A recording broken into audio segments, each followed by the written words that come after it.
There is a dormant steel artery stretching across the Alberta prairies, motionless and gathering dust. It has been sitting there, partially interred, since the winter of 2021. The infrastructure exists, the regulatory hurdles were cleared years ago, and the topographical maps are ready for implementation. The only missing component in this multi-billion-dollar puzzle is a single ink stroke from the President of the United States. That project is, of course, Keystone XL. And this week, Prime Minister Mark Carney transformed this failed relic into the most potent leverage in Canada's arsenal as we enter the most high-stakes trade negotiation of the century. Today, we are going to deconstruct the mechanics of this move. We'll look at why Keystone XL is suddenly back from the dead, and why this might be the most strategically surgical play of Carney's first year in office. On the surface, it looks like Canada is throwing a bone to the Trump administration. Beneath the surface, it is a masterclass in transactional diplomacy.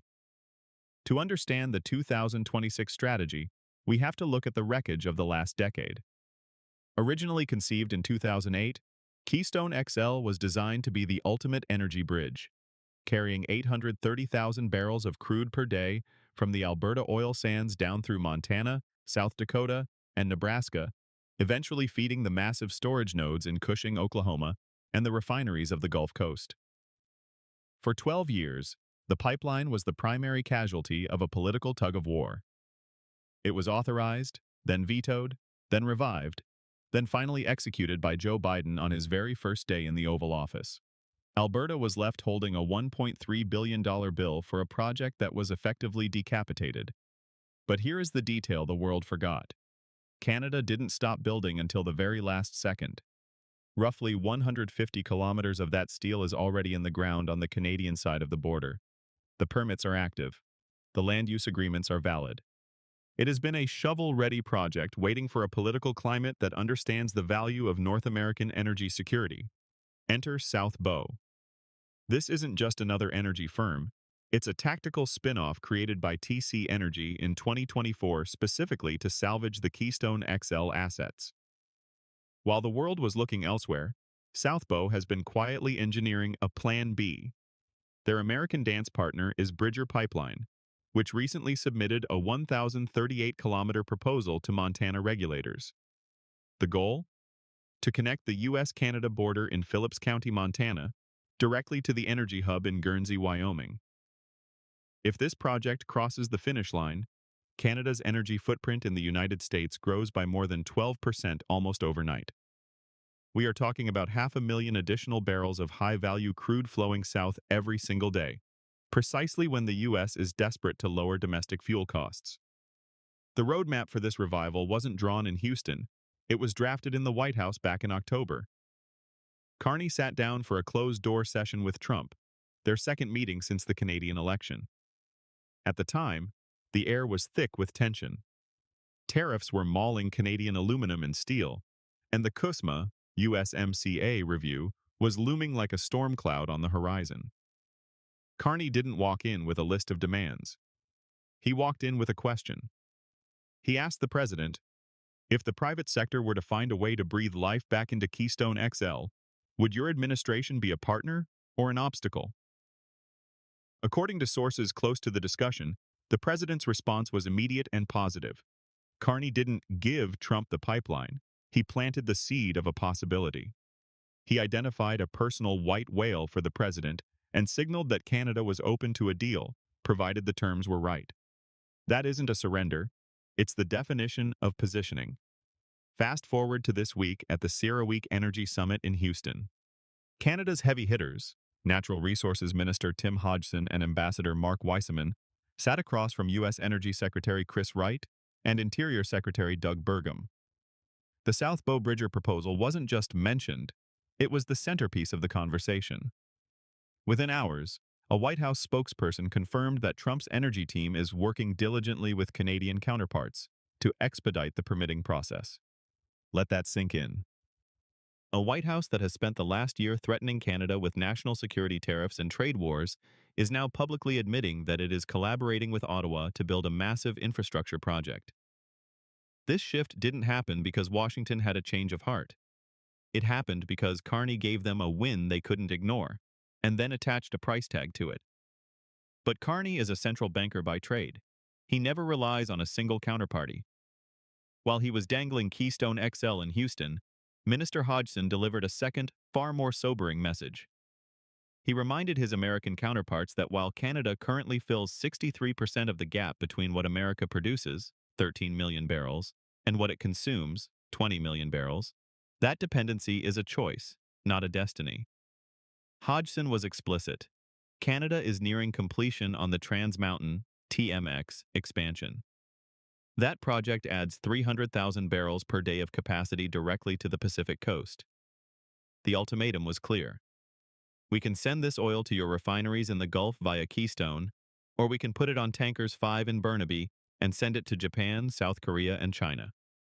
Either way, the oil is moving. The only question is whether the American economy wants to be the one to benefit from it. This isn't a threat. It's a statement of commercial fact that strips Washington of its primary leverage. Why is the timing so surgical? Because we are exactly 97 days away from the July 1st CUSMA, USMCA, review deadline. This is the most consequential 90-day window in Canadian trade history. We either renew the agreement for 16 years, or we enter a period of managed decay that exposes Canadian exports to a global tariff regime.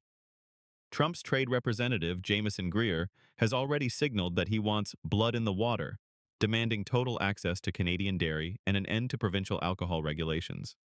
Washington's opening move was, Canada owes us concessions. Carney's counter-move is, we have the energy that powers your factories, and we are not giving it away for free. By putting Keystone XL on the table, Carney has created a sweetener for the trade deal. He is signaling that Canada will facilitate the pipeline if and only if the U.S. backs down on steel tariffs, relaxes auto sector restrictions, and provides a stable trade framework for Canadian workers. You don't give away the pipeline on Monday and ask for a trade deal on Tuesday. You hold the pipeline hostage until the trade deal is signed. Of course, this isn't a universally popular play. Carney is facing a pincer movement of domestic criticism. The environmentalists, groups that fought Keystone for a decade, are horrified. To them, Carney is using the planet as a bargaining chip. The Alberta skeptics. Premier Danielle Smith's government is cautiously optimistic but wary. They've seen shovel-ready projects die in the U.S. courts before. They worry Carney might use the pipeline for leverage and then let it die if the trade deal falls through. The legal realists. Many point out that even with a White House signature, the pipeline faces a gauntlet of litigation in Montana and Nebraska. Regulatory risk in the U.S. is at an all-time high. These are valid concerns. However, from a content strategist perspective, the actual construction of the pipeline is almost secondary to its existence as a negotiating asset. In a trade war, the threat of a deal is often more powerful than the deal itself. For the last year, the media narrative has been that Canada is the supplicant, the smaller partner begging for a seat at the table. Carney has been methodically destroying that narrative through 5 key moves. 1. The tariff data. Proving Canada's 3.1% effective rate is already the lowest in the world. 2. The canola pivot. Securing Chinese markets to show America we have other buyers. 3. The Iran refusal. Demonstrating that Canadian military support is not a given. 4. The Hormuz coalition. Organizing a 20-nation maritime force without U.S. leadership. 5. The Keystone dangle. Offering the one project Trump wants, while building the TMX exit ramp to Asia. Minister Hodgson's words in Houston provide the ultimate summary of the Carney Doctrine. We don't need to sell less to the Americans, we just need to sell more to everyone else. Canada isn't threatening to shut off the taps. We are building the capacity to not need American customers as much. And ironically, the less we need them, the more they are willing to work with us. We have 97 days until the future of North American trade is decided. Canada is walking into that room with a 40-nation trade alliance at its back, a unified domestic front, and the one thing the American refineries cannot survive without: Canadian oil. Carney isn't begging for relief. He's making an offer that the Trump administration cannot easily refuse, while ensuring the Pacific remains a viable alternative if they do. Keystone XL is back. But this time, Canada is the one holding the pen.